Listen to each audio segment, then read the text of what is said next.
Today's show brought to you in part by GoToMeeting. For a free 30-day trial, use code podcast at gotomeeting.com. If Seattle's not on your list, it definitely should be.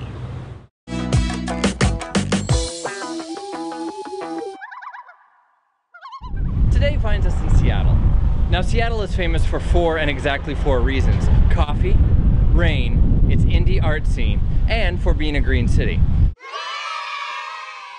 Incidentally, Seattle is also famous for Pike's Place Market. Pike's Place, home of the flying fish, was started in 1907 by 8 farmers. It's now known as the soul of Seattle. Seattle is not only famous for its beautiful waterfront and inspiring art, but also as the birthplace of Starbucks. Seattle also has the claim to fame of the Space Needle, once the tallest building west of the Mississippi. Yes, thank you, Tawny. I'm here in 1962 at the West Coast's largest erection. If you do choose to visit this bustling port town, here's a few things to bear in mind. There's 3 really good tips to blend in and not look like a tourist when you're in Seattle. First, wear something black or anything devoid of color. It represents the way the weather makes your soul feel.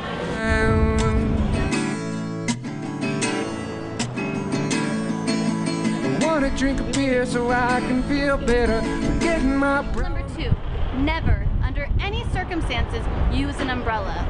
Those are for p***s, and people in Washington don't like them.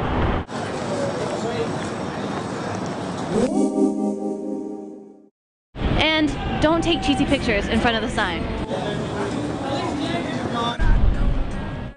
The entertainment and the art isn't just in the museums. Every street corner in Seattle has some sort of street performer just dying to give you a show. Some better than others. Some still stuck in the 1990s. And some just plain fantastic.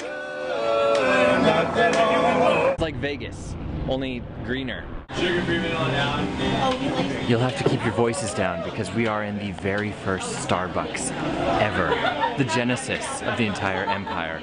People come from thousands of miles just to sacrifice 1,000 bowls here in honor of the caffeine gods. It's mystical. And while Seattle may be the home of Starbucks, only tools and posers drink that shit. Hi, can I get like a 3-shot non-caffeinated half and half, no fat mocha latte but without the chocolate, and then put some whip on top? Okay, Now, we've lived in Washington State for years, but today we're going to do something that we've never done before and see Seattle from underground.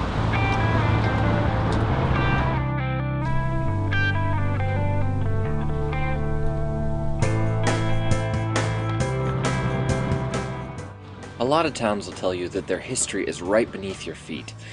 But in Seattle's case, that's quite literally the truth. The Underground Tour gives you a chance to see Seattle as it was in the late 1800s. The area that is now downtown Seattle used to be heavily prone to flooding as it was built on a tidal flat. After the city burnt down in 1889, they took the chance to make some improvements. Since the town was flooding, and all the toilets would explode when the tide would come back in, forcing water up the wooden pipes, they decided they'd had enough of this crappy situation. The city, getting tired of the blowback from the sewage system, decided it was time to build an elevated road system. But they built it about the second floor of the buildings. But again, streets and sidewalks are at this level, around all the buildings throughout 25 blocks still today. This meant that sidewalks were 10 to 22 feet beneath the street. Apparently people were shorter back then. Eventually, when they raised the sidewalks to street level, they essentially enclosed the first floor underground. Prostitution and bootlegging ran rampant. After a rat infestation, the first floor was essentially condemned, leaving it untouched since the early 1900s. What had turned into a den of sin was sealed off and forgotten. In the gift shop, you can still buy commemorative prostitution tokens. Found this in Tawny's pocket. The Underground Tour is a great chance to really dig into Seattle and get back to its roots. Located in historic Pioneer Square, the tour runs $16. So I haven't been drinking today, which is unusual, but so is that, because...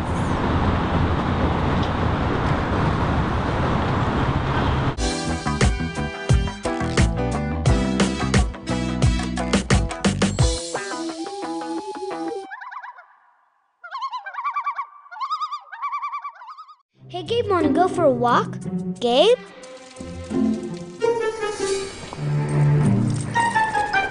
Gabe?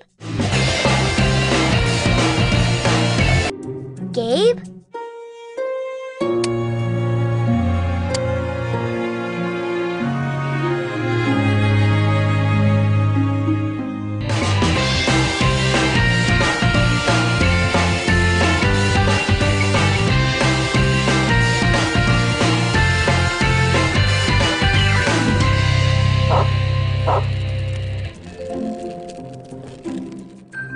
Hey, buddy, you lost?